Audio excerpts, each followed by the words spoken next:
Boa tarde, meninos e meninas. Vamos para mais uma aula de ciências. Hoje nós iremos falar sobre transmissão das características hereditárias. Vamos iniciar nossa aula analisando essa imagem aqui, que tem como título Filhos que são a cara dos pais. E aí vocês concordam que eles são muito parecidos? De fato são, né, gente? E por que isso acontece? Qual é o mistério por trás disso? Será se isso acontece também com os animais e plantas? É isso que nós iremos estudar hoje na nossa aulinha, viu? Essas perguntas, em relação à semelhança entre pais e filhos também eram feitas antigamente. E existia algumas possíveis respostas que estavam formuladas em teorias. A primeira é do século XVIII, que se chama Teoria da Pré-formação. Nessa teoria, eles acreditavam que os espermatozoides continham um indivíduo em miniatura, gente. Que coisa engraçada, né? Acreditava que tinha lá um homenzinho, ou então uma mulherzinha bem pequenininha. E também eles acreditavam que os fluidos corporais, como o sangue, era que tinha as características hereditárias. É daqui que tem até, gente, um ditado popular que diz o seguinte: fulano tem um sangue forte, quando ele tem um filho que parece muito com ele. Por exemplo, aqui no caso a gente tem essa imagem desse casal com esse bebê, e no caso o bebezinho, ele tem as características hereditárias mais para o pai, né? Ele é branco como o pai. E aí o que as pessoas diriam disso? Que esse homem aqui tem um sangue forte, né? Que o menino ficou muito parecido com ele. E não é no sangue, isso é genética e a gente vai estudar no decorrer desse semestre. Hoje nós iremos conhecer essas teorias, tá? Aí tem a outra, que já é do século XIX, que é a teoria da herança misturada. Nessa teoria, eles dizem que as características, elas vêm tanto da mãe quanto do pai, e elas se misturam nos filhos. E uma vez misturada, é impossível separar, tá? Essa teoria que ela já tem um pouquinho mais de sentido, né? Mas olha só, esse cara aqui é o Mendel. Mendel, ele estudou as características hereditárias que são transmitidas de geração em geração. Ele é considerado o pai da genética atualmente. Os estudos dele tiveram enorme contribuição para a genética, que é exatamente essa parte da biologia que estuda as características hereditárias. Gregor Johann Mendel é o nome completo dele. Ele vivia na Morávia, que fazia parte do Império Austro-Húngaro. Atualmente, essa cidade Morávia faz parte da República Tcheca. Ele era de origem humilde e foi enviado para estudar em um monastério. No monastério formam-se os monges. Tá? E nesse monastério ele estudava biologia e realizava vários experimentos voltados ao cruzamento de plantas, para estudar as características hereditárias das plantas. Apesar de ter proposto uma teoria que explicasse isso, na época Mendel não foi reconhecido. Ele morreu sem ser reconhecido, sem ter recebido nenhum prestígio, gente. Infelizmente, isso acontece muito na ciência. Nós vamos analisar agora o trabalho de Mendel. Ele trabalhou com ervilhas, essas ervilhas aqui dessa espécie, Pisum sativum. Mas por que ele trabalhou com essas ervilhas? Não foi assim aleatoriamente, vou trabalhar com essas ervilhas que estão aqui. Não foi assim. Teve todo um planejamento. Por que ele escolheu as ervilhas? Pela facilidade do cultivo, pela produção de muitas sementes, ela dá muitos descendentes, pelas características fáceis de identificar, como por exemplo a cor. As ervilhas elas podem ser verdes ou amarelas, elas não são roxas, ou então um pouco verde ou amarela, ou é verde ou amarela, lisa ou rugosa, E além disso, a ervilha ela tem também a parte masculina e feminina na mesma planta. Isso é muito comum nas plantas. Certo, agora a gente vai ver qual foi a base, a técnica que Mendel utilizou para ele comprovar os seus estudos. existem dois tipos de fecundação nas plantas. A autofecundação, que é quando a planta ela mesma realiza a sua fecundação, como é aqui nesse esquema. Ó. Essa plantinha aqui, ela tem a parte onde estão os gametas masculinos e os gametas femininos na mesma planta, tá? Então aqui elas mesmas se autofecundam. Isso é um processo natural e que as plantas fazem normalmente, tá? E também tem a fecundação cruzada. Nessa aqui, ela já tem a participação de uma pessoa, porque ela vai fazer um cruzamento ali artificial com essas plantas. A gente tem aqui uma planta de ervilha e outra com características diferentes. Por exemplo, essa planta aqui da ervilha amarela e essa daqui da ervilha verde. E eu posso cruzar essas duas plantas.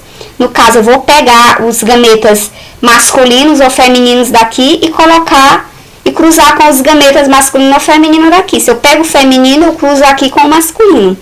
E vice-versa, tá? E dá certo, foi isso que Mendel fez. Vamos analisar aqui a representação do experimento de Mendel. Aqui a gente tem a ervilha de cor verde e aqui a de cor amarela. Ele fez a fecundação cruzada delas, né? Como a gente viu naquele esquema. E aí, quando essa ervilha que fez a fecundação cruzada gerou descendentes, que é a geração F1, Mendel percebeu que todas as ervilhas eram amarelas, apesar dos pais dela, entre aspas, um ser amarelo e o outro verde. Tá, muito bem. Passou mais algum tempinho, e aí essa plantinha aqui, amarela, essa aqui, da geração F2, ela se autofecundou, e aí quando as ervilhas dela nasceram, elas já eram diferentes, gente. Olha só, ela já tinha, a maior parte eram amarelas, né? Mas tinha uma pequena parte que era verde. E aí, o que Mendel supôs? Mendel acreditava que se uma planta tinha semente amarela, é porque ela deveria ter um fator que iria determinar essa cor. A mesma coisa para a verde. Esse fator, a gente sabe atualmente que é chamado de genes. Né? São os genes que vão determinar uma característica da gente, né? Dos animais, plantas, enfim. E o que é que ele continuou supondo? Que o fator para a cor verde não se manifesta na presença do fator para a cor amarela, que foi aqui no caso. Como a gente tem cor amarela e cor verde, a cor verde ela não vai se manifestar na presença da cor amarela, só deu aqui amarelo, né? Para isso, para a cor amarela, ele deu o nome de dominante, ou seja, as ervilhas amarelas, elas têm características hereditárias dominantes, porque apresenta muito mais aqui, ó, da cor amarela, as ervilhas da cor amarela. E as características que aparecem em menor quantidade, né, ele chamou de recessiva. Já vai aparecer só lá na geração F2. E aqui a gente tem as conclusões do trabalho de Mendel. Ele fala o seguinte, que cada organismo possui um par de fatores responsável pelo aparecimento de determinada característica. Esses fatores são recebidos dos indivíduos da geração paternal, né, que é lá como se fossem os pais, eles que dão origem a esses fatores. E cada um contribui com apenas um fator de cada par, ou seja, o filho vai ter característica da mãe e do pai. Eles vão, cada um vai contribuir com apenas um fator, certo? Quando o organismo tem dois fatores diferentes, é possível que uma das características se manifeste, ou seja, que seja dominante, sobre a outra, que não aparece, como é no caso da geração F1, que só apareceu as ervilhas de cor amarela. É porque tem dois fatores, o fator cor verde e o fator cor amarela. Tá bom? Isso ficou conhecido como a lei da segregação de um par de fatores, ou primeira lei de Mendel. Quando a gente analisa aqui as etapas que Mendel fez, para ele poder chegar nessas conclusões, nós podemos perceber que existe, né, que existe uma organização. Para isso, gente, nós chamamos de método científico, tá? Que são esses conjuntos de procedimentos que visam explicar um fenômeno, tá bom? Só que ele cumpre várias etapas. E as etapas do método científico, elas passam primeiramente pela observação. Observa-se um fato. Depois de observar isso, vem aquela pergunta, né? E aí você vai criar hipóteses. As hipóteses são as possíveis respostas para a sua pergunta. Depois, você vai ter que comprovar as suas hipóteses por meio de experimento. Depois do experimento, você vai analisar os resultados, depois vai ter a conclusão daquele seu problema. A gente vai ver a aplicação do método científico nesse estudo de Mendel. Olha só. Primeiro, qual foi a observação de Mendel, né? O que ele observou?